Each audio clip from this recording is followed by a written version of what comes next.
Meanwhile, 4 weeks since Russia started its brutal invasion of Ukraine, refugees have flooded into neighboring countries, and none has accepted more than Poland. Nearly 1.5 million Ukrainians fleeing the war have come across the border, and around 300,000 of them have made their way to the capital of Warsaw. The city has done what it can to welcome refugees, but the mayor of the city says they cannot take much more and is calling on the rest of the world to help. And the mayor of Warsaw, Poland, Rafał Trzaskowski, joins us now. Mr. Mayor, thank you so much for joining us. My brother sends his regards. I know you spent some time with him recently. Tell us about the situation now receiving refugees. How many has Warsaw taken in, and what is the situation? Can you describe it? Hello, good morning. Thank you for having me. Yes, 300,000 refugees arrived to Warsaw. If you remember the Mediterranean crisis in 2015, at a peak, we had 300,000 refugees in Europe, and we just had 300,000 refugees in a matter of 2 weeks. That's the magnitude of the problem. And of course, you know, Poles welcomed Ukrainians with an open heart, but so far, most of that was just improvisation of the people, of the non-governmental organizations, and of the local authorities such as mine. So what would you need at this point to be able to accommodate the 300,000 that are already there? Are there any ideas being considered, because more are on the way, and clearly the open heart is a wonderful personal passion in the beginning, but this is going to become a difficulty for not just the city of Warsaw, but towns across Poland. What are some of the considerations?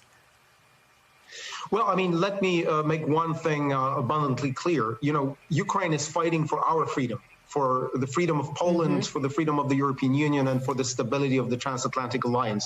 So we just need to do our bit, and that's why we welcome Ukrainians, and we will welcome them for as long as it is needed. You know, I receive phone calls from Vitaly Klitschko, the mayor of Kiev, and from my friends from Ukraine, and they say, because you take care of our kids, of our families, we can fight. We still have a power and a will to fight.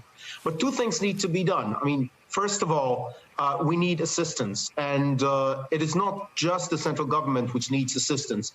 It is the refugees themselves. It is the non-governmental organizations. It is us, the local and regional governors and mayors who are on the ground. And secondly, and most importantly, we need a system. Because most of what's been done, of course, there's some work done by the central government, there's some work done by us.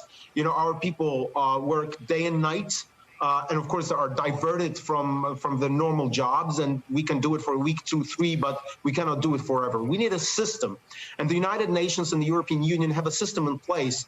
It works like Lego bricks. You know, one agency is responsible for building reception centers. The other one is responsible for providing water. Another one takes care of refugees and gives them chip cards so that they can buy things themselves.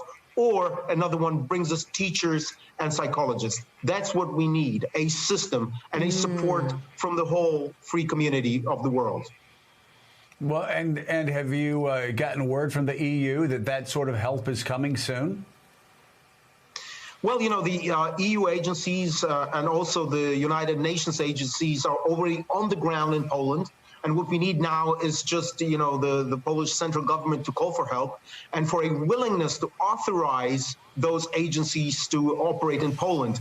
Let me give you just one example. We need a relocation scheme in Europe and in the world so that this huge logistics exercise goes underway, because what happens now is just improvisation. You know, in the middle of the night where I cannot absorb more people, I call my friends from other cities in Poland and in Europe, and they send buses, and we bus people to better conditions. But we cannot do it forever. We cannot improvise anymore. We just need help. And of course, you know, volunteers, NGOs, my own people are working day and night, but we need assistance. We need, for example, psychologists and teachers right now, because the people who are coming to Warsaw now are much more traumatized. At the beginning, they were taken care of by their families and friends. Now they need accommodation. They need basic help. We provide it, but we need assistance. Mr. Mayor, the people of America have obviously, just like the people of the world, have been inspired by Ukraine and the bravery of the Ukrainian people. But we also hear, wherever we go, Americans talking about the generosity, the open-hearted nature of the Polish people to allow their Ukrainian brothers and sisters across the border. We understand this comes at a great price to you. I'm curious, what can the United States do itself? What can the United States Congress and President Biden do to make your burden just a little lighter? I mean, first of all, let me thank the United States of America, the President Biden, and the American administration, of course, the Congress, for very strong stance on the conflict. And because of that, because of those assurances that America and NATO will fight for every inch of NATO territory, we can do our job because we feel secure. But we need assistance, and of course we need help.